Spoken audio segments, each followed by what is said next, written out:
Buen día, compañeros, docente.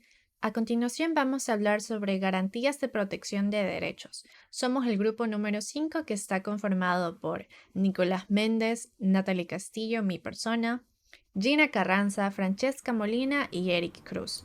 A continuación vamos a hablar sobre el siguiente caso hipotético.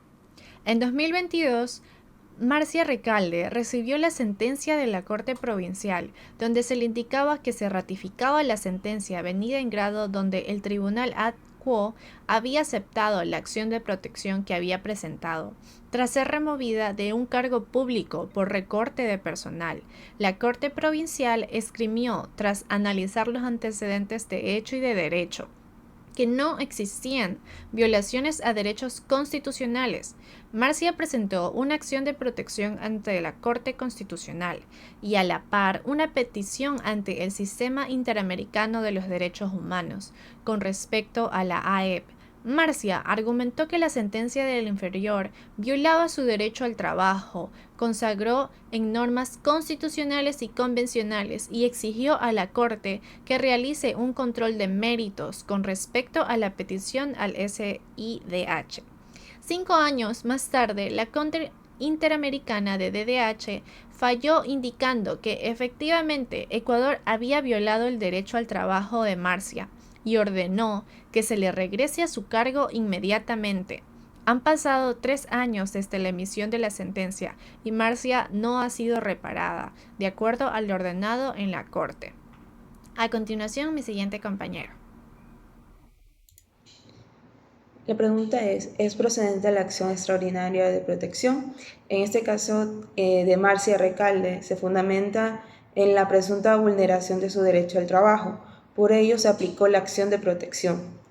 Más allá que luego de la sentencia de la Corte Nacional a ratificar la decisión del Tribunal Inferior y desestimar la existencia de la violación a derechos constitucionales, genera la necesidad premiante de recurrir a las acciones de acción extraordinaria de protección, la cual se encuentra en el artículo 325 de la Constitución de la República del Ecuador, agregando que demuestra que se puede garantizar el derecho al trabajo reconociendo todas las modalidades de la misma.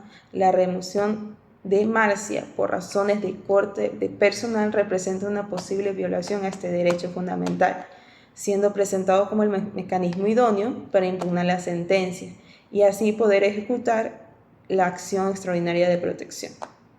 Muy buenas tardes, doctora, compañeros. A continuación voy a responder a la pregunta si qué mecanismo sería idóneo para asegurar el cumplimiento de la sentencia de la Corte Interamericana de Derechos Humanos.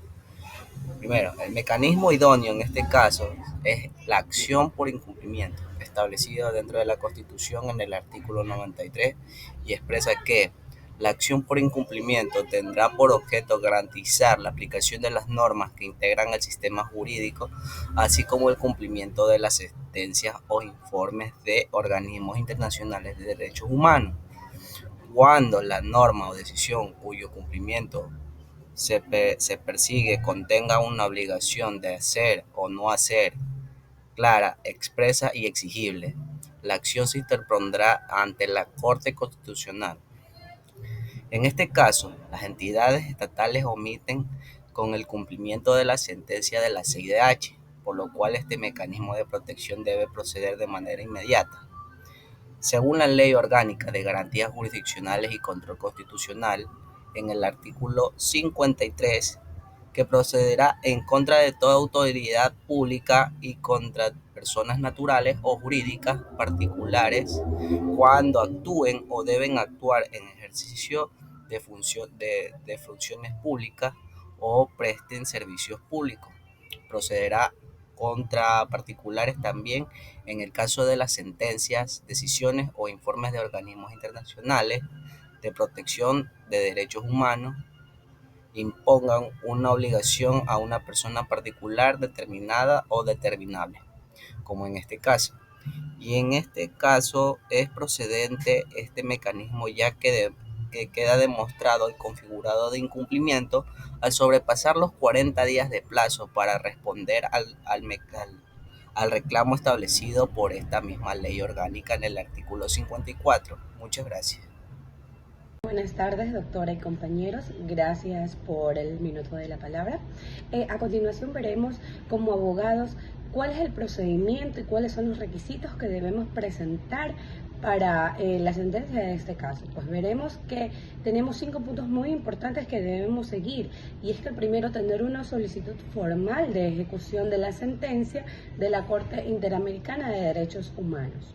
Segundo, tener una documentación que demuestre el incumplimiento de la sentencia por parte de las autoridades ecuatorianas. Tercero, una argumentación legal y sólida que sea respaldada la solicitud y destacando la obligación de Ecuador de cumplir con las decisiones de la Corte Interamericana de Derechos Humanos. Cuarto, una petición de medidas correctivas específicas para garantizar el cumplimiento inmediato de la sentencia. Por último punto, tenemos que demostrar que ha transcurrido un plazo razonable desde la emisión de la sentencia de la Corte Interamericana de Derechos Humanos sin que se haya ejecutado. Eso es todo. Muchísimas gracias. La acción extraordinaria de protección nace y existe para garantizar y defender el respeto de los derechos constitucionales y el debido proceso. Por consiguiente, tiene como fin proteger, precautelar, tutelar y amparar los derechos de las personas que por acción u omisión sean vulnerados en las decisiones judiciales. Su incorporación en la normativa ecuatoriana responde a la vocación garantista del actual régimen jurídico, que impone a todos sus funciones, funcionarios, órganos y autoridades del Estado una actuación conforme al mandato constitucional. En definitiva, la acción extraordinaria de protección, consagrada en el artículo 94 de la Constitución de la República, constituye una garantía jurisdiccional que propende a recoger el principio fundamental de la Carta aprobada en el 2008.